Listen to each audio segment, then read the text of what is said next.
So hello everyone, welcome to Filmopedia. इस video में मैं बात करने वाला हूँ नेटफ्लिक्स की नई सीरीज जुपिटर लेगेसी के बारे में।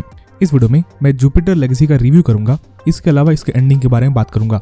सो अगर आपको जुपिटर लेगेसी के बारे में सब कुछ जानना है तो आप इस वीडियो को कंप्लीटली देखते रहो। इस वीडियो को मैंने टाइम स्टैम्प्स में बांट दिया है, इसलिए आप जिस भी पार्ट पे चाहो उस पार्ट पे स्किप कर सकते हो। इस वीडियो में कुछ स्पॉयलर्स होने वाले हैं जुपिटर लेगेसी को लेके, क्योंकि ऑब्वियसली ये एक एंडिंग एक्सपेक्ट वीडियो है। तो अगर आपने जुपिटर लेगेसी देख ली है तो अभी आप इस वीडियो को देखो। इसके अलावा वीडियो चालू करने से पहले अगर आप मेरे चैनल पर नए हो तो मेरे चैनल को सब्सक्राइब करके बेल आइकन दबाना ना भूलें, ताकि आपको ऐसे ही इंटरेस्टिंग वीडियोस रेगुलर बेसिस पे मिल सके। That being said, let's get started. तो चलिए सबसे पहले चालू करते हैं जुपिटर लेगेसी की स्टोरी से। सो जुपिटर लेगेसी बेस्ड है सेल्डन के ऊपर, एके यूथोपियन के ऊपर। सो सेल्डन बेसिकली 1930s में एक काफी रिच बिजनेसमैन होता है, पर जब अमेरिका में हाइपर इन्फ्लेशन आता है 1929 में, मतलब जब वहाँ के स्टॉक मार्केट्स गिरने लगते हैं, तब सेल्डन की कंपनी भी काफी सारा पैसा लूज करती है, जिसके बाद सेल्डन के फादर सुसाइड कमिट कर लेते हैं। और सेल्डन के फादर के फ्यूनरल के बाद सेल्डन को काफी सारे नाइटमेयर्स आने लगते हैं और उसको काफी सारे विजन आने लगते हैं एक मिस्टीरियस आइलैंड को लेकर। जिसके बाद अल्टीमेटली सेल्डन डिसाइड करता है कि वो उस मिस्टीरियस आइलैंड पे जाएगा, ये पता लगाने के लिए कि उसे ये नाइटमेयर्स और विजन्स क्यों आ रहे हैं। तो सेल्डन बेसिकली 6 लोगों का ग्रुप बना के उस मिस्टीरियस आइलैंड पे जाता है सारे आंसर्स को पता लगाने के लिए। सो उस आइलैंड पे ये 6 लोग काफ़ी मुश्किलों से पहुंचते हैं और अल्टीमेटली उस आइलैंड में ये 6 लोग एक गेट के पास पहुंचते हैं, जिस गेट के थ्रू वो शायद जुपिटर के किसी मून पे ट्रांसपोर्ट हो जाते हैं। जिसके बाद उस मून पे उन्हें कुछ एलियंस सुपर पावर्स देते हैं, और जिसके बाद सेल्डन के सारे ग्रुप के पास सुपर पावर्स आ जाते हैं। सबके पास डिफरेंट पावर्स होते हैं। और उसके बाद ये 6 लोग यूनियन का फॉर्मेशन करते हैं और वो डिसाइड करते हैं कि वो अपने पावर्स को अमेरिका और दुनिया की भलाई के लिए यूज करेंगे। पर अब सवाल ये था कि वो अपने पावर्स को यूज कैसे करेंगे। तो सेल्डन बेसिकली लीडर होता है इस ग्रुप का, जिसका नाम यूथोपियन होता है। और सेल्डन एक कोड बनाता है जिसके अकॉर्डिंग ही सारे यूनियन के मेंबर्स को रहना पड़ेगा। इस कोड के अकॉर्डिंग किसी भी यूनियन के मेंबर को ये अलाउड नहीं है कि वो पॉलिटिक्स में डायरेक्टली इंटरफेयर करे, और किसी यूनियन के मेंबर को ये भी अलाउड नहीं है कि वो किसी व्यक्ति की जान ले। तो यही बेसिकली कोड था पूरे यूनियन का, जो कि सेल्डन ने बनाया था।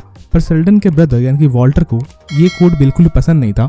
भले वो ये जताता नहीं था, पर उसे इस कोड से दिक्कत थी। वॉल्टर के पास बेसिकली माइंड कंट्रोल के पावर्स थे, और वो ये चाहता था कि वो अगर डायरेक्टली इन्वॉल्व करे पॉलिटिक्स में तो वो काफ़ी सारी चीज़ें बदल सकते हैं, और सिर्फ बैंक रॉबरी रोकने से अमेरिका एक अच्छी कंट्री नहीं बनेगा। तो through out of this series में हमें लग रहा होता है कि स्काई फॉक्स विलन है इस सीरीज का, पर सीरीज के एंड में ये रिवील होता है कि स्काई फॉक्स नहीं बल्कि वॉल्टर ही विलन है इस पूरे सीरीज का। वॉल्टर एके ब्रेन वेव सेल्डन से यूनियन की पावर्स लेना चाहता है, और वो बेसिकली हेड करना चाहता है यूनियन को।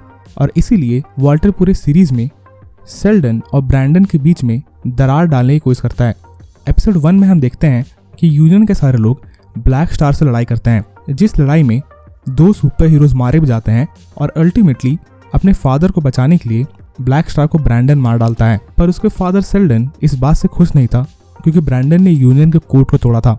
उसके बाद ये रिवील होता है कि जिस ब्लैक स्टार से वो लोग लड़ रहे थे वो ब्लैक स्टार बेसिकली एक क्लोन था, और असली ब्लैक स्टार अभी भी सुपर मैक्स प्रिजन के अंदर है। तो अब सवाल ये था कि इस क्लोन को किसने बनाया था, और आखिर एक क्लोन चाहता क्या था। तो through out of this series में वॉल्टर ट्राई करता है कि वो यूनियन के सारे लोगों को ये विश्वास दिला दे कि ब्लैक स्टार के क्लोन को स्काई फॉक्स ने बनाया था, यानी कि जॉर्ज ने बनाया था। पर असल में ब्लैक स्टार के क्लोन को वॉल्टर ने बनाया था, ताकि वो सेल्डन और ब्रैंडन के बीच में दरार डाल सके। तो यहाँ पे सबसे बड़ा सवाल ये है कि आखिर स्काई फॉक्स कहाँ है। वॉल्टर पूरे सीरीज में स्काई फॉक्स के बारे में बात करता है, और हम स्काई फॉक्स को 1930s के टाइमलाइन में देखते हैं, पर प्रेजेंट डे में हम स्काई फॉक्स को नहीं देखते हैं। तो आखिर स्काई फॉक्स है कहाँ? क्या स्काई फॉक्स मर गया है या फिर वो किसी प्रिजन में है? सो ये बात तो भी कंफर्म नहीं है, पर सीजन 2 में जरूर हमें स्काई फॉक्स के बारे में पता चलेगा, क्योंकि सीजन 1 से हमें पता है कि हज अब स्काई फॉक्स को ढूंढने जा रहे हैं। और ये बात तो कंफर्म है कि ब्लैक स्टार के क्लोन के माइंड के अंदर जो स्काई फॉक्स था वो असली स्काई फॉक्स नहीं था, और उसे जरूर वॉल्टर ने बनाया होगा ताकि वो ग्रेस को कन्विंस कर सके कि स्काई फॉक्स ही मेन विलन है। पर असल में मेन विलन वॉल्टर है, और वॉल्टर अपने ऊपर से इल्ज़ाम हटाने के लिए या अपने ऊपर से शक हटाने के लिए स्काई फॉक्स के ऊपर सारे इल्ज़ाम लगा रहा है। इस बात का पता वॉल्टर की बेटी राई को लगा लेती है, जिसके बाद राई को वॉल्टर से $50 मिलियन मांगती है इस सीक्रेट को एक सीक्रेट ही रखने के लिए। पर वॉल्टर अपनी बेटी पर विश्वास नहीं करता है और अपनी बेटी को ही मार डालता है।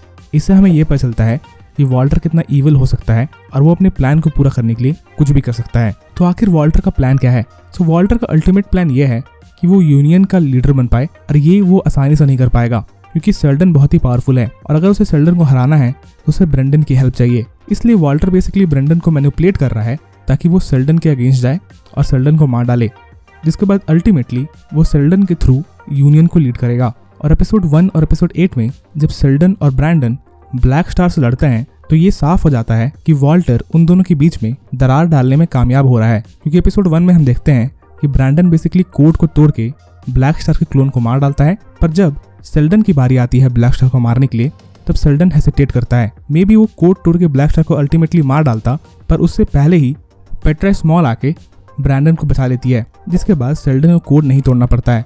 तो इन दोनों इंसिडेंट के बाद सेल्डन और ब्रैंडन के बीच में दरार और बढ़ गई है और हो सकता है कि वॉल्टर अपने प्लान में कामयाब हो रहा है और वो इवेंचुअली ब्रैंडन को मैनिपुलेट करके सेल्डन के अगेंस्ट कर देगा।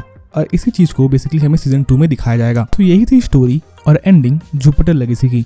अगर मैंने किसी चीज को मिस किया है तो आप उसे कमेंट में मेंशन करना ना भूलें। इसके अलावा अगर आपके अभी भी कोई डाउट्स हैं जुपिटर लेगेसी के एंडिंग से रिलेटेड तो वो डाउट्स आप कमेंट्स में लिखना ना भूलें। इसके बाद चलिए इस सीरीज के रिव्यू और रिएक्शन के बारे में बात करते हैं।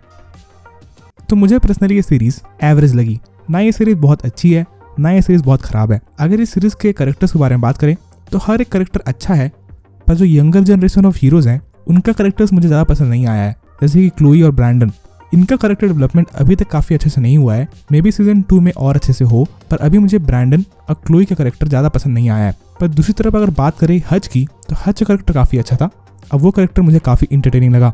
इसके अलावा ये सीरीज़ 2 टाइमलाइंस को फॉलो करती है, एक प्रेजेंट डे और एक 1930s का टाइमलाइन। पर्सनली मुझे 1930s का टाइमलाइन ज़्यादा पसंद आया था और वो स्टोरी लाइन ज़्यादा इंट्रिगिंग थी, क्योंकि उस स्टोरी लाइन में हमें पता चल रहा था कि जुपिटर लेगेसी के मेन कैरेक्टर्स को उनके पावर्स कैसे मिले। पर दूसरी तरफ प्रेजेंट डे में स्टोरी थोड़ी बोरिंग हो जा रही थी बार बार। ये सीरीज़ 8 एपिसोड लंबी है। मुझे लगता है कि इस सीरीज़ को 6 एपिसोड लंबा होना चाहिए था, या फिर मे बी हर एक एपिसोड को 30 मिनट के अंदर होना चाहिए था, जिससे ये सीरीज़ थोड़ी ज़्यादा इंट्रिगिंग और थोड़ी ज़्यादा इंटरटेनिंग होती। क्योंकि कहीं कहीं पर ये सीरीज़ काफ़ी स्लो हो जाती है और ये सीरीज़ बोरिंग लगने लगती है। तो इस सीरीज़ को थोड़ा सा और छोटा होना चाहिए था, मे बी एपिसोड्स कम करने चाहिए थे या फिर ड्यूरेशन कम करना चाहिए था। बाकी इस सीरीज़ में हर एक एक्टर ने अपने कैरेक्टर को काफ़ी अच्छे तरीके से निभाया है और हर एक एक्टर ने काफ़ी अच्छी एक्टिंग की है। आपको इस सीरीज़ में बेस्ट कैरेक्टर कौन सा लगा ये मुझे आप कमेंट्स में बताओ। मुझे पर्सनली हच, स्काई फॉक्स और सेल्डन कैरेक्टर अच्छा लगा इस सीरीज़ में। इसके अलावा एक चीज़ जो मुझे नहीं पसंद आई इस सीरीज़ में वो थी इस सीरीज़ का VFX। इस सीरीज़ का VFX देख के आप क्लियरली बता सकते हो कि ग्रीन स्क्रीन का यूज़ किया गया है, जो कि मुझे अच्छा नहीं लगा। मे भी थोड़ा बजट बढ़ाना चाहिए था VFX के डिपार्टमेंट में। अगर इस सीरीज़ को हम डिज्नी के टीवी सीरीज से कंपेयर करें या फिर अमेजॉन प्राइम के टीवी सीरीज जैसे बॉय से भी कंपेयर करें तो इस सीरीज़ का VFX काफ़ी ख़राब लगता है, जो कि मैं होप करता हूँ कि सीजन 2 में फिक्स हो जाए। बाकी इस वीडियो के लिए इतना ही। इस वीडियो में मैंने जुपिटर लेगेसी की स्टोरी, एंडिंग और रिव्यू के बारे में आपको बताया। आपको ये सीरीज़ कैसे लगी ये मुझे आप कमेंट्स में बताओ। इसके अलावा अगर आपको ये वीडियो पसंद आई तो वीडियो को लाइक करना ना भूले, और अगर आप मेरे चैनल पर पहली बार आए थे तो मेरे चैनल को सब्सक्राइब करके बेल आइकन दबाना ना भूले, ताकि जब भी मैं ऐसे इंटरेस्टिंग वीडियोस डालूं तो आपको नोटिफिकेशन मिल सके। And as always thanks for watching.